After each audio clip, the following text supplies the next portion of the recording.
grey-eyed morn smiles on the frowning night, checkering the eastern clouds with streaks of light.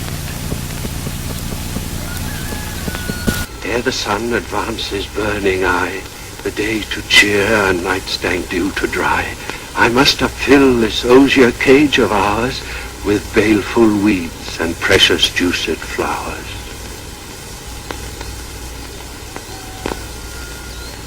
The earth, that's nature's mother, is her tomb. What is her burying grave? That is her womb. And from her womb, children of divers kind, we sucking in a natural bosom find. Almighty is the powerful grace that lies in plants, herbs, stones, and their true qualities.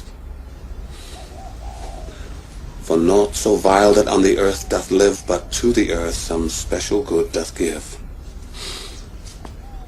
And naught so good, but strained from that fair use, revolts from true birth, stumbling on abuse.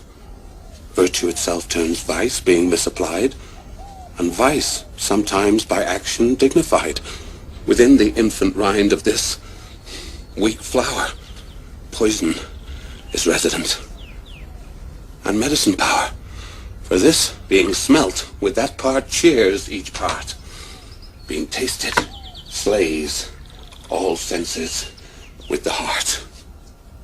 Two such opposed kings encamp them still in man as well as herbs, grace and rude will. And where the worser is predominant, full soon the canker death eats up that plant. Good morrow, Father.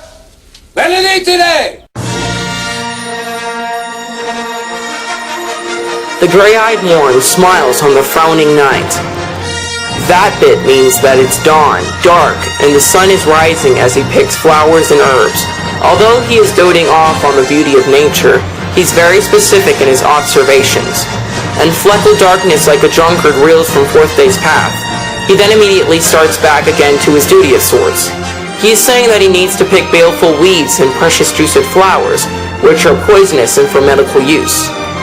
But he's not a botanist, so it comes across that he's bohemian/different, maybe a pot addict or an aspiring mad scientist, who knows? What's implied is that he cares for nature, specifically plants and herbs, and does something with his collections outside of the field.